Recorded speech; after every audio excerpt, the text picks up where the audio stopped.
Cell 11. Final. Hey folks, hello again. I took a bit longer this time to update. Part 1 and Part 2 here. But at least I bring good news. This weekend, I got the definitive answer from the prison's legal department, and now I know how much I can tell, and I believe it's enough. For your information, after this incident, my eventual release from prison, I haven't contacted anyone I met behind bars, except of course for my wife, Linda. The point is, even after all these years, this story has troubled me a lot, and since my first post, I've become even more paranoid. Finally, this morning, I went out to get the mail, but as soon as I opened the door, I came face to face with a small, untouched white envelope, except for 2 identical characters stamped on its surface. 11. Linda is sleeping, and I don't want to worry her. I'm at the kitchen counter thinking about what to do with this envelope while reliving the final events of all this mess, of what was really inside Cell 11.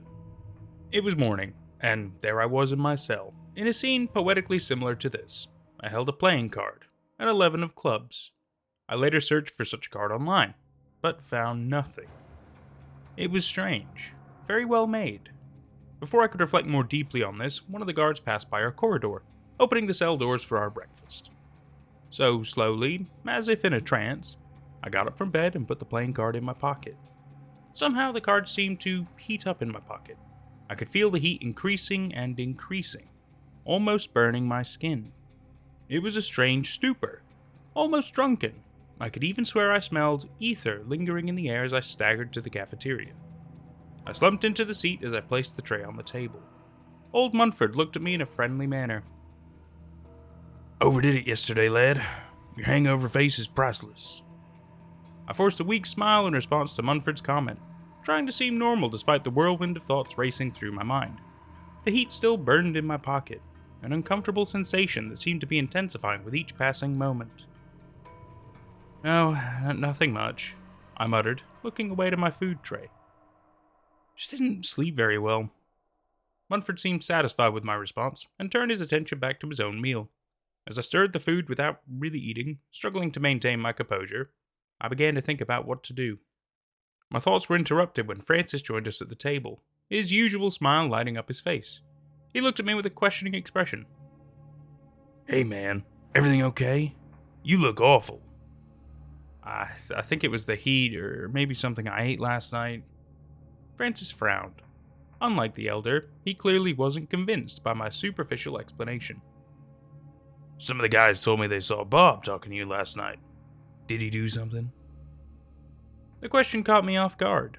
All this news about the playing card had prevented me from thinking about the strange interaction with Bob since the previous night. But now the memories began to resurface, mixed with the heat sensation coming from my pocket. "Oh, it was nothing," I said quickly, trying to sound casual. "Bob was just being a bit... Bob." I felt Francis's gaze linger on my face for a moment. "If he does anything, you know you can talk to us, right? I know he's one of ours, but that doesn't mean I'll go easy on him." I analyzed the options for a moment, reflecting on everything.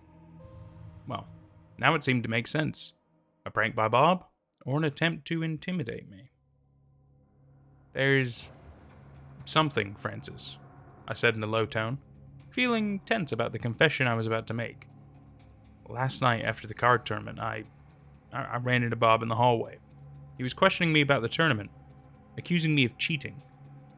Francis's face hardened at my words, a displeased expression passing over his features. "Cheating? And you?" "I swear I played fair," I replied quickly, the pressure building inside me. But he was convinced I had some advantage, and, well, things got a bit tense. He walked away, and this morning I found this in my cell. Deciding to omit the encounter with Tully, I got straight to the point, pulling the card out of my pocket and placing it on the table. I could feel it almost incandescent now. Munford looked at the card for a moment, his gaze narrowing as he studied it. The heat emanating from it was almost palpable, a strange aura that seemed to envelop the table. "Is that an 11 of clubs?" he murmured, his voice tinged with surprise and suspicion. I nodded, my own confusion mingling with growing anxiety. "Yes, I don't know. Maybe Bob did this to scare me. to show that he has access to my cell or to try to provoke me, knowing my fear of cell 11. My words were cut off when the guard's voice echoed through the cafeteria, interrupting our conversation as he announced that the meal period was over. Francis looked at me with a serious expression. "We'll talk about this later." He pointed to the card. "Mind if I take it with me?" I nodded. "No problem. Feel free." We began our march back to the cells, and I couldn't help but exchange glances with old Munford. He seemed to hesitate on the matter, as if he wanted to say something but was afraid. I made a mental note to speak with him as soon as possible. Our yard time would be in the next 4 hours, and I spent half of that time trying to ponder what had happened. I don't know how long it took, but I fell asleep, sitting, with my back pressed against the wall of my cell. The dream, or rather nightmare, resulting from this was a disturbing experience. I found myself standing, walking through the prison corridors in a way that seemed endless. The walls seemed to close in around me, creating a claustrophobic labyrinth that I couldn't escape. Every door I tried to open was locked, and the sound of footsteps echoed behind me, as if someone were following my every step. Finally, I reached a door that was ajar, a dim light emanating from within. With a knot in my stomach, I pushed it slowly, revealing what seemed to be cell 11. But something was terribly wrong. A man was there, with his back to me. Disheveled, uneven hair, a hunched posture. He was crouched down, rummaging through something I couldn't see. Seemed to regurgitate. Suddenly he stopped. He slowly got up and then looked at me. Somehow, I knew that man was that prisoner, the one who committed those atrocities and painted the eye on the damned cell. I noticed something dripping from his mouth, forming a red puddle in the center. On the wall, what seemed to be an incomplete sketch of the dreaded painting was there. I watched, hypnotized by the horror before me, as the man slowly raised his trembling hand towards his face. Drops of that dark liquid dripping from his fingers, echoing in the impressive silence of the cell. It was as if the very air was tainted with that impurity. Before I could fully process what was happening, he began to move towards me, his irregular steps echoing like the distant clinking of chains. A visceral panic seized me, preventing me from retreating as he came closer and closer, his distorted figure gaining sharper contours as he advanced through the gloom. I could now smell the terrible scent he had, not just as something rotten, but a pure and concrete smell of death. Who are you?" My own voice sounded weak and trembling. The man didn't answer. Instead, he kept advancing, his empty eyes seeming to pierce my soul. My heart was now pounding uncontrollably in my chest, a deafening cacophony that seemed to fill the entire space of the cell. I was about to retreat, to beg for mercy, when a voice whispered in my mind, a distorted echo reverberating like the sigh of a ghost. Can you see? The watchful eye. He wants you. He liked looking at you." The sound of my own breath echoed in the silence that followed, a dissonant note of fear and desperation. I wanted to scream, to run, to escape this living nightmare, but I was paralyzed by the terror that enveloped me like a coffin. It was then that I woke up, gasping and covered in sweat, the echo of the whisper still resonating in my mind like a distant echo of a nightmare. For a moment, everything around me seemed distorted and unreal, a fleeting mirage, and then I startled again. Munford was standing in front of my cell, staring at me with curiosity. "Are you okay, son?" the old man asked in a soft voice, as if trying to calm a frightened animal. I shook my head slowly, trying to gather my thoughts amidst the whirlwind of information. I think so," I murmured, my voice sounding strange and distant even to myself. "I had a horrible nightmare. It felt so real." Munford nodded understandingly, his eyes fixed on mine. "Yeah, the situation isn't good, but I came to talk about that letter earlier in the cafeteria." "Oh yeah? What about it?" "Let's just say I've never seen a card like that, but the energy coming from it, oh yeah, I've seen that before." "What do you mean?" "You know, a few years ago, there was a murder in one of the cells. This was before Francis arrived. We didn't have much organization, lynchings were common, and in an attempt to reduce these incidents, we decided that the main suspect, a newly captured serial killer, would be forcibly transferred to Cell 11. It was one of the most terrible incidents I've ever witnessed in here. And do you know how that man was known? I shook my head negatively. Munford leaned his hands on 2 bars, bringing his face closer to the center of them. The card cutter. A wave of shivers ran down my spine. He used to leave playing cards as a kind of signature on the bodies of his victims. They say he would choose the card based on the person or the method of murder. So when he was put in cell 11, things got even weirder. What happened to him? I asked, a bittersweet and macabre curiosity in my mouth. Munford sighed heavily, looking at a fixed point this time. A few weeks after being transferred, he was found dead in his cell, hung with sheets, next to his body. What was it? I could barely breathe as I listened. A playing card. An ace of spades, if I'm not mistaken. And that cell? Well, since then no one wants to stay there. They say it does something to people. Kills them. The shock of Munford's revelation reverberated in my chest, trembling as I thought about what could happen to Guard Tully from now on. Or worse, what could happen to us. So, you think this card is a warning? I asked, my voice barely more than a whisper, staring into the old man's green eyes. Munford nodded slowly, responding more to himself than to me. Can't say for sure, but it's a possibility to consider. I swallowed hard. What should we do, then? He fell silent for a moment, as if pondering his words carefully. I have no idea. I guess all we could do is keep quiet. We don't want to scare the other inmates.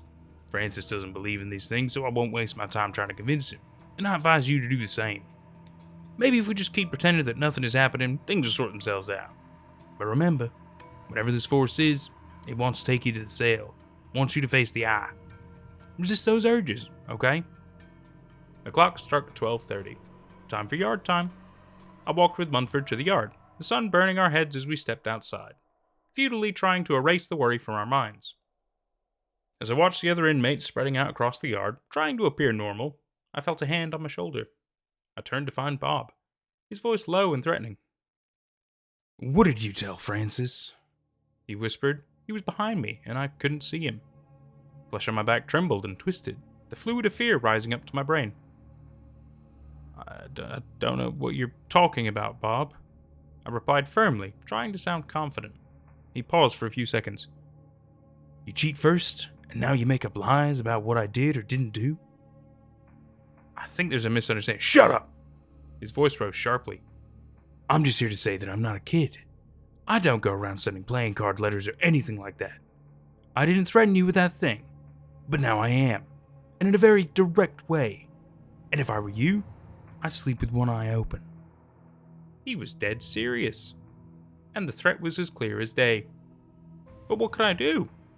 Confront Bob directly like Francis? That could mean he wasn't trustworthy. My thoughts were interrupted by the guard watching us. You two, no contact, he shouted. No problem here, officer, Bob said, pulling me into a hug that felt more like an attempted chokehold. I tried to pull away unsuccessfully, and the officer seemed to simply not care. Okay, but we'll be watching. He turned away, and Bob shoved me against the yard bars. Listen here, Bob, I began, my voice firm, confused about where this courage had even come from. I don't know what you're up to, but I won't stand still while you try to intimidate me. If you have something to say, and say it like a man. Otherwise, leave me alone. I pushed him away with my hand. You're a fool, you know that? He muttered. I'm not looking for trouble, but if you want it, you'll get it. Let's just leave it be, okay? If anything happens to me, I'll make sure some people know, and... My assailant's hand closed around my neck, tightening. I squirmed, struggling to breathe as I desperately tried to free myself from his grip. Going to call Daddy? Look, Francis may have that whole attitude, but he won't do anything to me or any of the guys, he remarked. I noticed the usual group of big guys who hung around with Francis. They were watching us from afar, seeming to distract the boss. He's getting out in 2 months, but honestly, I don't think I need to wait that long. I couldn't breathe, fighting against the grip on my neck. My eyes desperately searched for any help.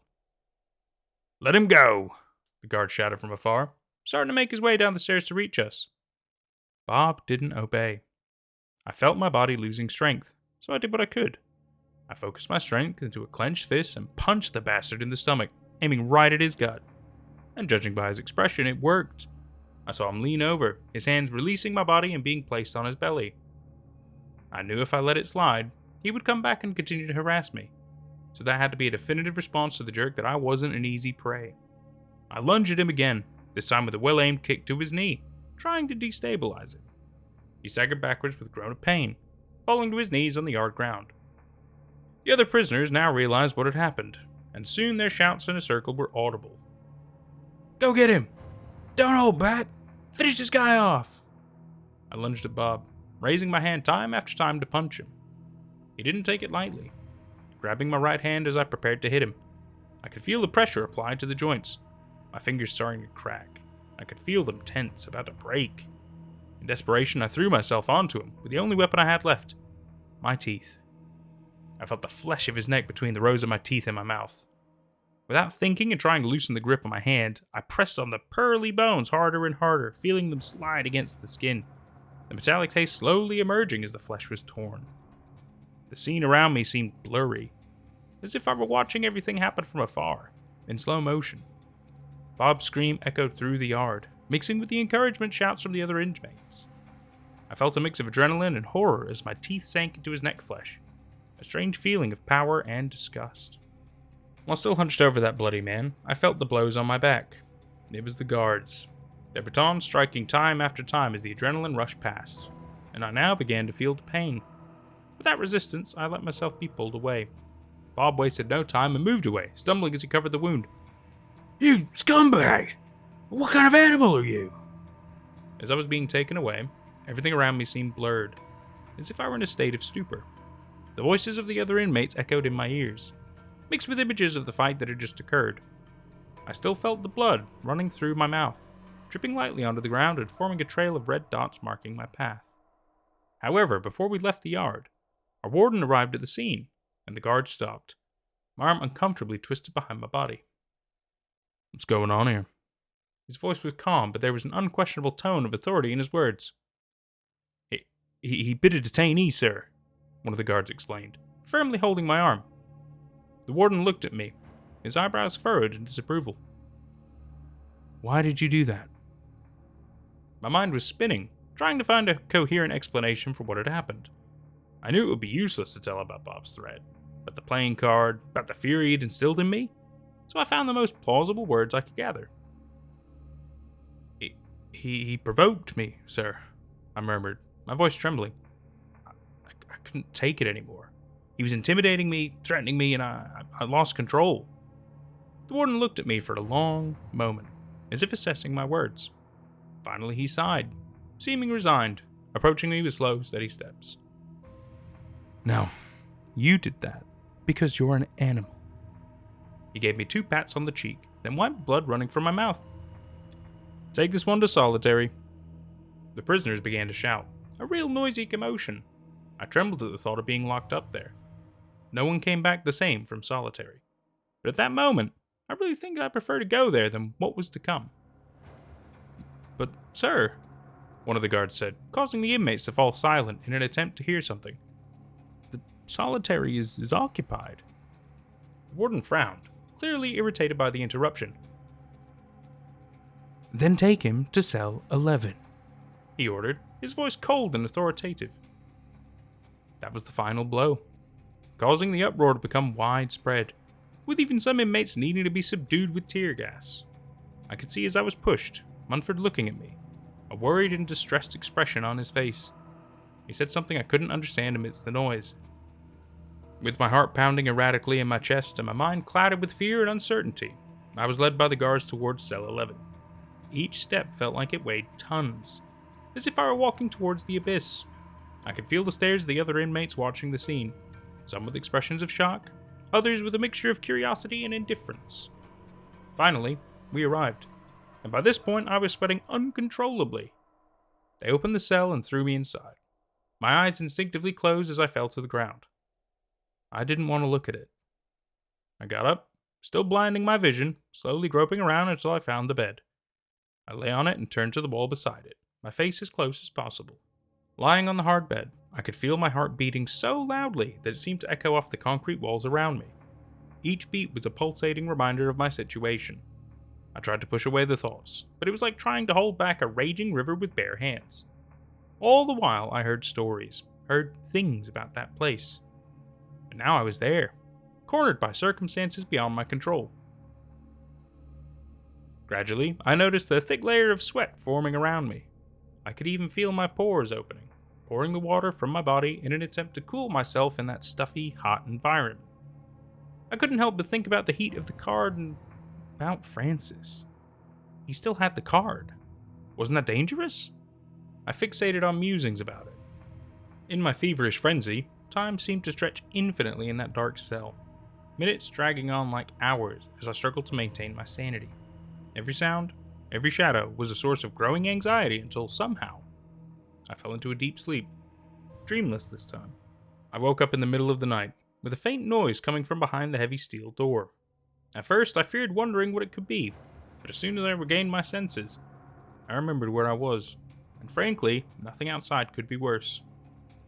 I cautiously approached the source of the sound, trying to listen better, when a "Hey kid, it's me," sounded whispered. Munford, I'm glad you're here. Knew you wouldn't abandon me." I know. You sounded nervous, perhaps hiding from the guards. "Look, I'd help you out, but I can't get it open from this side. Try it there." A small plastic rectangle slid through the door gap. A credit card. I remembered I had done this many times before. I grabbed the card and started working, carefully sliding it into the lock. Each movement was made with the precision I gained from years of street experience, trying not to make any noise that could attract the guard's attention. My mind was racing, and the tremor it transmitted to my fingers made motor coordination difficult. Finally, after several minutes of trial and error, I heard a soft click, and the door opened slowly. I could smell the fresh air from the corridor and was already about to smile when, along with the bright light of a flashlight, I saw Bob, now with his neck and shoulder bandaged, along with 3 more of his cronies. Munford was being held by one, who held an improvised knife to his neck. "Sorry, kid, they forced me," the old man lamented. "Not so fast, princess." Bob pushed me inside, onto the floor, and then he entered with one of his cronies, closing the door behind him and illuminating me with the halo of his flashlight. "What's up, Bob? Can't you just leave me alone? You wanted to settle things, didn't you? Well," he pointed to his wound, "you just signed your death warrant. But first, I'm going to make sure to pull out all your teeth and make you swallow them." He lifted me by the collar of my shirt and landed a punch with his heavy hand. I felt dizzy, seeing stars, curling up into a fetal position. His laughter was now a terrifying melody to me. "Look at this crybaby. Where did your bravery go?" He kicked my stomach, and I'm sure he found it an ironic, poetic justice. His cohort laughed until the beam of his flashlight shifted away from me. "Hey Bob, what's that over there?" he said, simultaneously pointing with his finger in the flashlight. Even though it was on the wall behind me, I knew what it was. I saw Bob straighten up to face it, becoming petrified. He and the other, standing there, mouths agape. I waited for seconds, counting mentally and holding my breath, expecting anything. But nothing. Till suddenly, I began to see small puddles forming under their lower eyelids. Dark marks of blood. The red tears started to stream down their faces like large crimson waterfalls. Soon, they began to make a noise. A familiar noise, which made my mind freeze as I felt my toes curling inside my shoes and my mouth trembling uncontrollably. It was the same sound as Tully's. They were now allowing these moans to escape their throats and resonate in the tight concrete walls. I had to do something. I began to slowly pass by them, trying to edge around. When, however, I was almost reaching the door, I could see the shadows turning slowly in my direction. The tension in the air was palpable, as if it could be cut with a knife. I held myself back from trembling as I tried to maintain composure in front of those men, whose bloodshot eyes were now fixed on me, full of terror and despair. What's happening? My voice came out in a trembling whisper, barely able to make myself heard. Bob and his cohort remained silent. They began to walk towards me, and in desperation, I opened the cell door and slammed it loudly behind me, not caring about attracting the guards' attention. As I looked around, I actually noticed that this was a concern I didn't need to have. The environment where I wasn't what I expected from the prison corridor. It was actually another cell. I stopped for a moment, confused, only to be surprised by a figure in the center of it. A man in a straitjacket looking at me with a petrified smile. "I've been waiting for you," he said. His voice was blood-curdling, sounding like someone scratching a chalkboard with their nails or scraping a fork on a glass plate. I tried to open the door, but it was stuck. When I turned around again, he was leaning, his face inches from mine, eyes bloodshot. I almost fell backward. He laughed. It was like the last time. He had his mouth covered by a sticky red mask that dripped, probably serving as material for the painting, which now displayed an almost complete surreal eye. He turned and walked to the painting, and then he regurgitated it again. Since his hands were tied, he used his tongue as a brush, finishing the last line of the drawing. "This," he whispered, "is my masterpiece." I was trembling. I had forgotten Munford's advice, and now I found myself petrified, just like the others, staring at the eye. I don't know how much time passed, but I felt like it was hours. Days. Years. All in the blink of an eye. Or rather, in a stare without a single blink. I tried in vain to regain my composure. Scenes of horror penetrated my mind. Cadavers, bodies marked by playing cards, criminals, inmates being violently beaten with batons, pepper spray, and all sorts of luxuries the police can serve.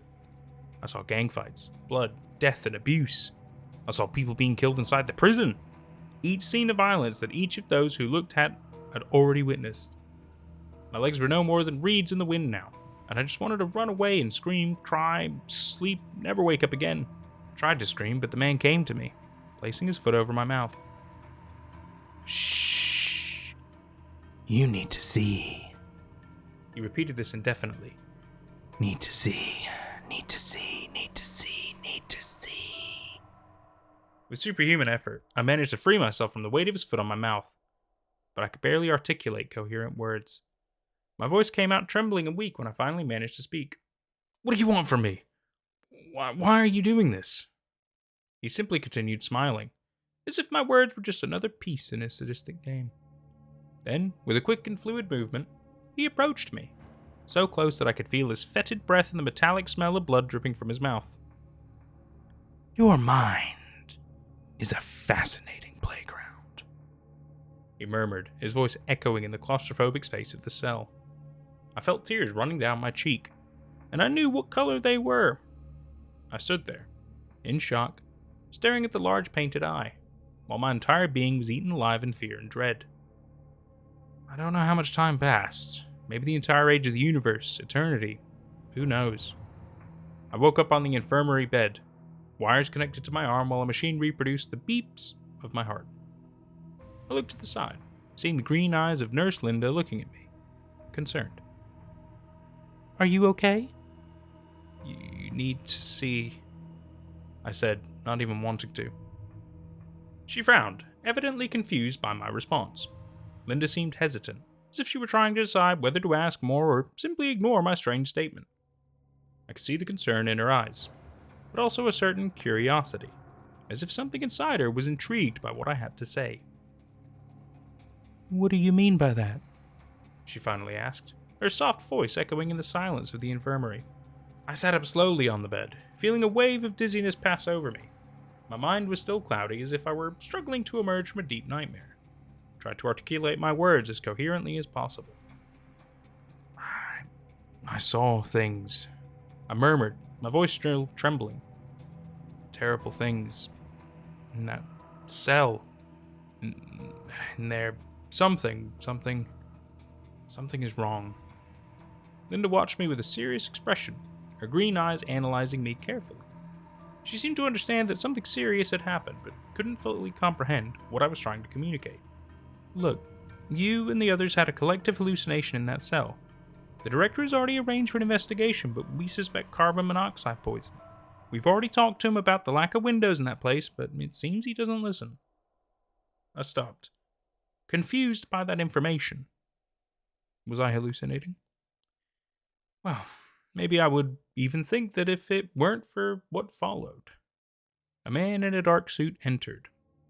He had a serious and intimidating expression, and he asked Linda to leave. "Listen here, young man. You're lucky to have come back. The others are catatonic, and probably won't come back to themselves. That's why your cooperation is extremely important, and we need to know, what did you see?" I stumbled, recounting as much information as I could remember from Tully to Bob. The man listened to me without making any expression. After that, he took a radio that was hanging from his blazer and said some words that I didn't quite understand. Something like cedar, quetter, don't know. And then he took a clipboard, handing it to me. "This is your letter of freedom. Our proposal is as follows. We release you from prison, and in exchange, you don't open your mouth about the specific events mentioned here." He pointed to the clauses. "That was 5 years ago, and given my freedom, you must imagine that not everything that happened is transcribed here, but the most important parts are. I ended up visiting Munford a few times after that, and I was horrified to discover that Francis, on the eve of his release, hanged himself with a bedsheet. The old man and I stared at each other after this discovery, in a mutual, silent understanding.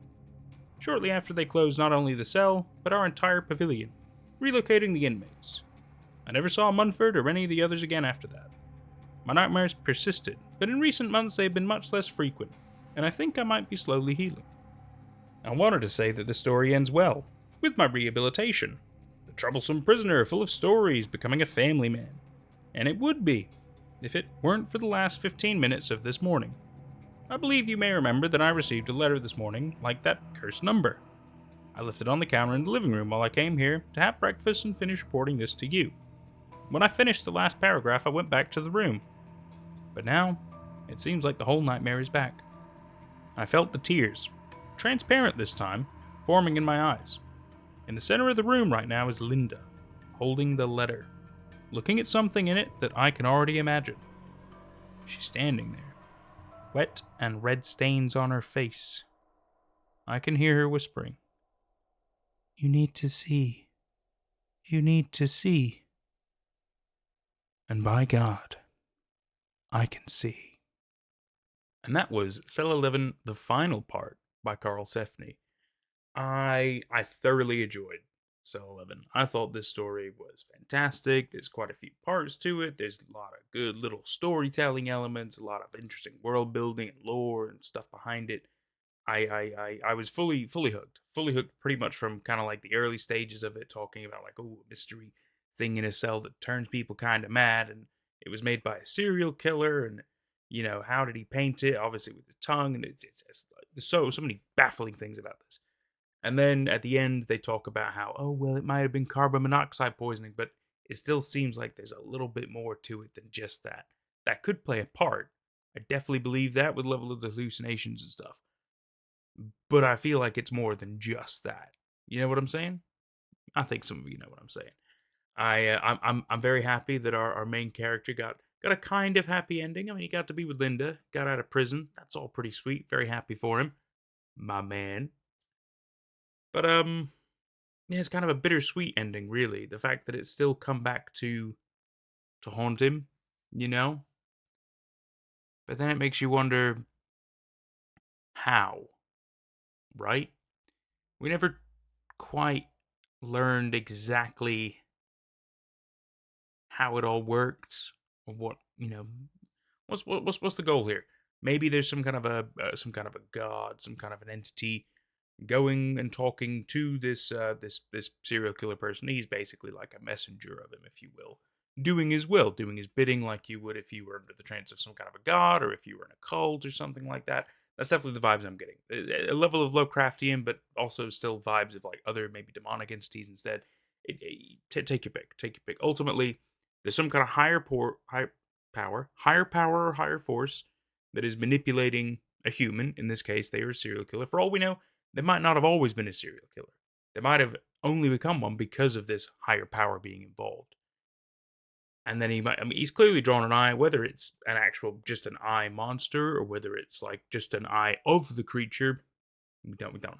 We don't know any other information. We don't know the name of this dark entity, higher power thing. We just don't have enough information. But I